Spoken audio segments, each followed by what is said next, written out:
నీతిమంతుని విషయంలో నేను నిరపరాధిని, దోషము లేనివాడను, పాపము లేనివాడను, ఈయన యందు ఏ దోషమైతే నాకు కానరాలేదు.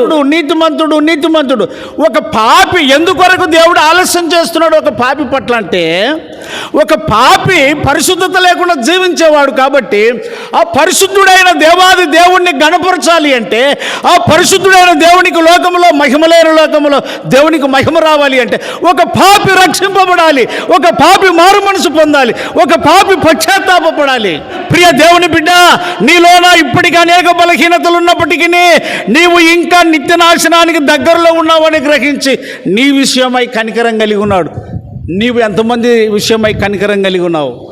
నీతిమంతుడైన యేసు క్రీస్తు అను ఉత్తరవాది తండ్రి యొద్ద మనకు మన పాపములకు మాత్రమే కాదు కానీ ఆయన ఎవరి పాపముల కొరకు సర్వలోకమునకు శాంతికరమై ఉన్నాడు. ఆమేన్.